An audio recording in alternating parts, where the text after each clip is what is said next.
बिहार क्यों एक पिछड़ा राज्य है? क्या रीज़न है कि बिहार बाकी के 27 राज्यों की अपेक्षा भारत के नेशनल इनकम को फुलफ़िल नहीं कर पाता है? आज मैं आपको बिहार के पिछड़ेपन के 7 मुख्य कारणों को बताऊंगा और हमें क्या किया जाए कि इन फ्यूचर में हमारा बिहार पिछड़ा राज्य में गिना ना जाए, इसके भी कारण को मैं बताऊंगा।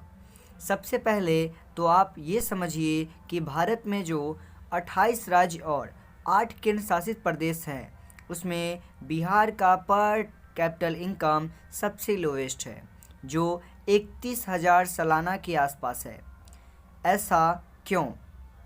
आपको पता है कि कुछ ऐसे राज्य होते हैं जो भारत के इकोनॉमी को और भारत के स्ट्रेंथ को आगे लेकर जाता है, और कुछ ऐसे भी राज्य होते हैं जो भारत के ग्रोथ रेट को नीचे घसीटते हैं। क्या कारण है इसका?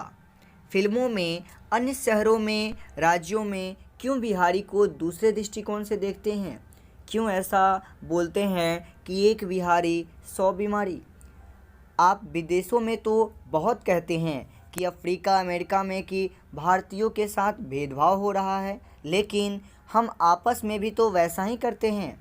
देखिए, फ्रूट तब तक नहीं मिलते हैं जब तक किसी पेड़ का रूट ठीक ना हो। आज हम उसी रूट की बात करने वाले हैं। इच्छा तो है कि पूरा डिटेल एनालिसिस दूं, पर वीडियो लंबा हो जाएगा, इसलिए हम पहले 7 पॉइंट को नोटिस करेंगे। मेरा पहला पॉइंट होगा जियोग्राफिकल एडवांटेज, डिसएडवांटेज।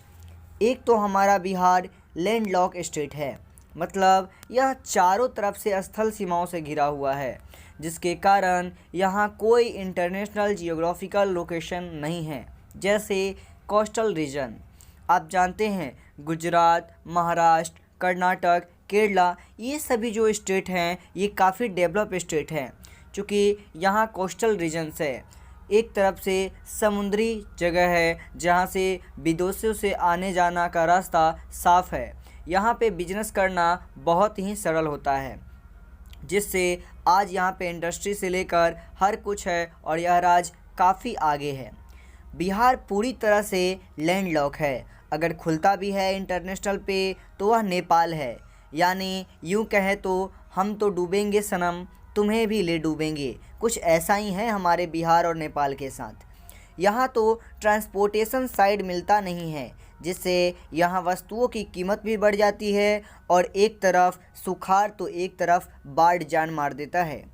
इसी सब कारणों से बिहार के लोगों को बाहर निकलना पड़ता है अपने जीवन यापन के लिए। दूसरे पॉइंट की बात करूं तो दूसरा पॉइंट होगा नो मेजर इंडस्ट्री। यहाँ कोई बड़ी इंडस्ट्री नहीं है। यहाँ कोई कंपनी हिंदुस्तान यूनिलीवर के अलावा इन्वेस्टमेंट करना नहीं चाहती है। आपको बता दें कि बंगाल, उत्तर प्रदेश, मध्य प्रदेश जैसे अन्य राज्यों से ट्रक भर भर के माल तो आता है, पर बिहार से सब के सब सिर्फ खाली जाते हैं, यानी यहाँ से कुछ भी निर्यात नहीं होता है। इसका साफ यही मतलब है कि बिहार में सबसे ज़्यादा आयात होता है, निर्यात न के बराबर। तो कहाँ से होगा डेवलप? कहाँ से करेगा बिहार डेवलप? पहले यहाँ कुछ चीनी मिलें भी थी, जो आजकल वह भी लॉसेस के कारण पूरी तरह बंद हो चुकी है, जिसमें काम करने वाले कारीगर पैसों की तलाश में सभी बाहर जाने लगे हैं। और मैं तीसरा पॉइंट करूँगा फॉरेट इक्वलेशन पॉलिसी। इसको समझते हैं। जैसे नहले पे दहला तो तब हुआ जब हमारे बिहार से झारखंड अलग हुआ। सारे खनिज, इंडस्ट्री सभी झारखंड में चले गए और बिहार पिछड़ता चला गया। जब यहाँ झारखंड साथ में था तो यहाँ से सभी जगह कच्चा माल जाते थे। अगर उसी समय सभी को यहाँ बुला लिया जाता तो सारी बड़ी कंपनियाँ, सारे बड़े इंडस्ट्रीज एरिया हमारे आज बिहार में होती और बिहार हमारा बेरोजगार नहीं होता। और चौथा पॉइंट है कुएं का मेढक जैसा होना। जो कुएं का मेढक होता है ना, वो सारा संसार कुआं को ही समझता है। वैसा ही कुछ यहाँ भी है। जो हम बिहारी हैं ना, ये सारा कुछ सिविल सर्विसेज को ही सब कुछ समझने लगते हैं। उसके लिए ज़िंदगी, प्यार, मोहब्बत, इनफैक्ट कि पूरी ज़िंदगी उसी मुकाम को हासिल करने में लगा देते हैं। उनको बस सरकारी नौकरी की पड़ी रहती है ताकि रेट लिस्ट तय कर सके दहेज का। उनको लगता है कि सरकारी नौकरी बस मिल जाए, वे आईएएस ऑफिसर बस बन जाए, उसके बाद तो ऊपर से भी पैसा आएगा और टेबल के नीचे से भी पैसा आएगा। आजकल तो सरकारी नौकरी का दहेज लिस्ट तय होने लग रहा है। आपको बता दें कि अभी जो लिस्टिंग वर्तमान में चल रहा है, आईएएस ऑफिसर वाले को 1 से 3 करोड़, आईपीएस वाले को 80 से 2 करोड़ के आसपास, आईआरएस आईपीएस वाले को तो 60 से 80 लाख रुपया, इंजीनियर एफिशिएंसी ऑफिसर्स वाले को 40 से 80 लाख। इसमें भी कास्ट वाइज है, अपर कास्ट को ज़्यादा, लोअर कास्ट को थोड़ा उससे कम। बैंक पीओ को 15 से 20 लाख। क्लर्क भी नहीं मानता, क्लर्क भी बोलता है मैं क्यों पीछे रहूं, वो भी 5-10 लाख रुपया ले ही लेता है।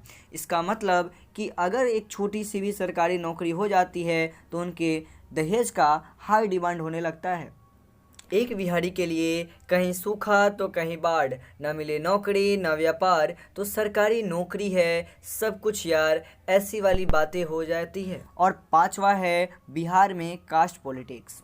हमारे बिहार में जातिवाद राजनीति चलता है।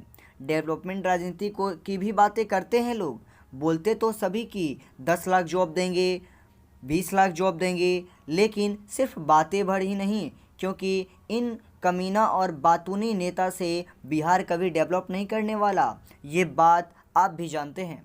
और छठा है population and illiteracy growth rate. हमारे यहाँ जनसंख्या बढ़ाने में सभी लोग माहिर हैं, लेकिन बात अगर शिक्षा की हो तो आपको बता दें कि जिस इंग्लिश की हाई डिमांड पूरे विश्व में है, उस इंग्लिश को हमारे बिहार सरकार ने 10th तक कंपलसरी ही नहीं किया है। मतलब ये कि बच्चा 10वीं तक बिना इंग्लिश के पढ़ सकता है, भले ही वह पढ़ाई की वैल्यू 0 क्यों ना हो, भले ही उसकी पढ़ाई दूसरे स्टेट में कुछ मान्यता ना मिलता हो, भले ही वह दूसरे स्टेट में जाकर पीछे पिछड़ जाता हो, उससे सरकार को कोई मतलब नहीं। बस वो चाहती है कि किसी तरह उसे वोट बैंक मिलता रहे। और 7वां सबसे कंपलसरी हो चुका है आज के डेट में, वह है बेरोजगारी, जो हम बेरोजगारों को जान से मारती जा रही है। अगर जिस राज्य में ये बताएं 6-7 कारण होंगे, वहाँ बेरोजगारी तो होगी ना, वहाँ लोग अनपढ़ तो होंगे ना। अगर हमें अपने बिहार को पिछड़ेपन से दूर करना है तो हमें इन 7 कारणों को पहले ठीक करते हुए ही आगे बढ़ना होगा। आज के इस वीडियो में इतना ही, मिलते हैं किसी नए वीडियो के साथ, तब तक के लिए जय हिंद।